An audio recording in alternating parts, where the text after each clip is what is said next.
So they cut me off. He said, I've been going on dates. Let me point to it so that you guys, I've been going on dates. So you guys know I'm not lying about this. But I'm not really interested anymore in getting involved with people unless I'm really in love. And it's really hard to envision myself sitting on my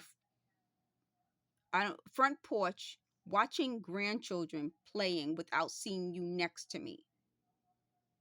Okay? So why would I make this up? This is from 1996. My point is to this whole group of people.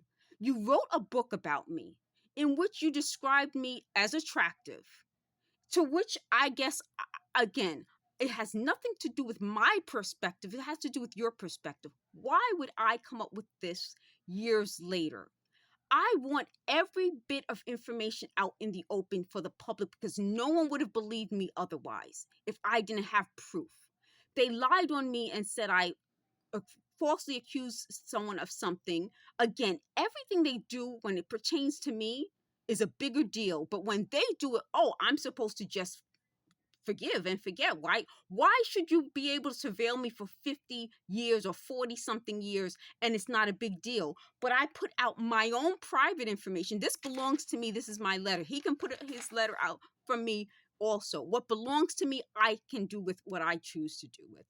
So they kept saying, and they just repeated out now, a lyric from a song. I'm not going to say it because everything they tend to say is related to a black person. Why is it that only a black person is accused of this type of thing? Give a lyric from a white song, a white person's song. And yes, it is about race because there is a common theme with them. It's always about race. So if there's a white person's song that will correspond with what you're saying, I'll repeat it.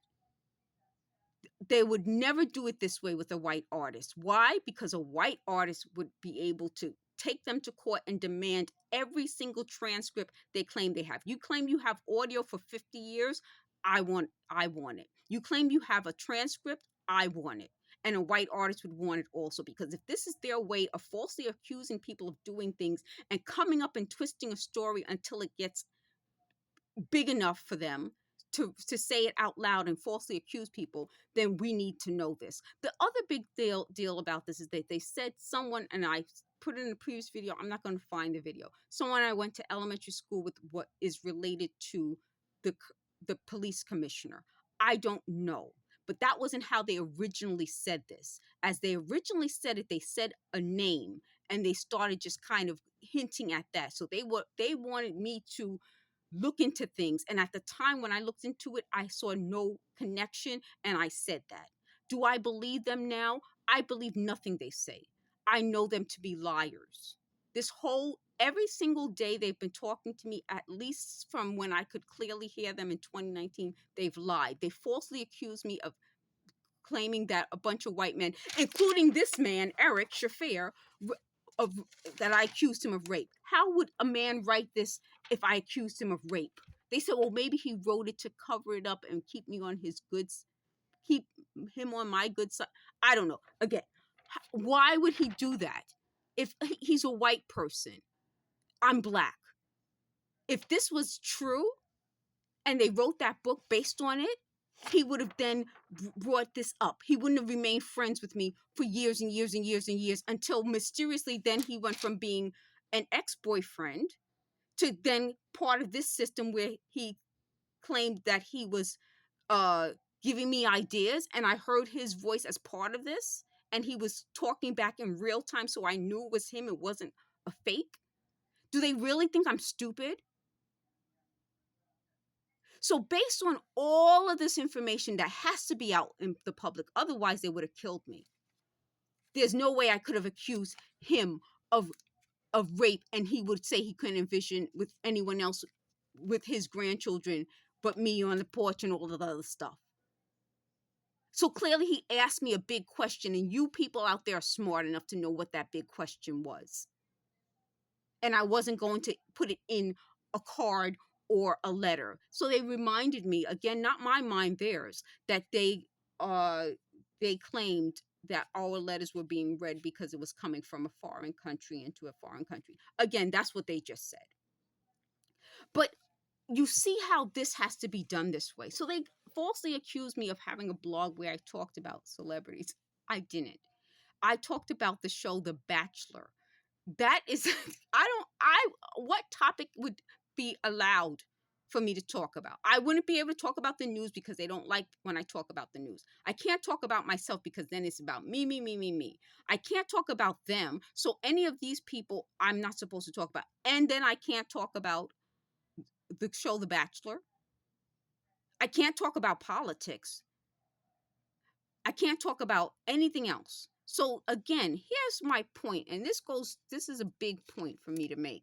If I worked at Saks Fifth Avenue, I worked at Lacoste, I worked at the Botanical Garden. Again, they wanted to say I just saw celebrities when I worked at Saks Fifth Avenue. No, I've seen celebrities since probably I worked at the Botanical Garden and Fordham, went to Fordham University, meaning I've seen a lot of people as a native New Yorker throughout my career. I've never written or talked about them in a blog or in the news or anything like that. There's no reason to. And fortunately for me, they were very polite. Most of them were very kind, nice, whatever. These types of people thought that that's what I was blogging about. They could look up the blog. It had nothing to do with that. I was hired for jobs and I had the blog and I had, the website, nothing to do with celebrities. So I said in the previous video, nothing to do with celebrities. So they said, well, when I worked at Yahoo as a part of their contributor network, they asked us to do like we call it like when you gather different news stories that's already in the news, you put it into one article so that someone could read. And it was like celebrity rants or something like that. They said that's writing about celebrities. No, it's not the same thing. Why? Because it's not firsthand knowledge. It's rounding up information that you get from news articles. So how that works is like when you read a news article, say for example, it says, I don't know, made up celebrity. Made up celebrity did such and such and such. Celebrity Rants and Feuds, which was the name of the article, was not like that. It was this person said such and such, and you write it in that way, in that structure. It's not considered a gossip. It's not considered gossip. It's considered part of news.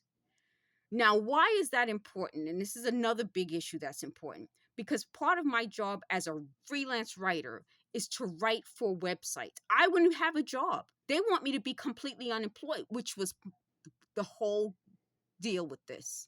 I wasn't supposed to work.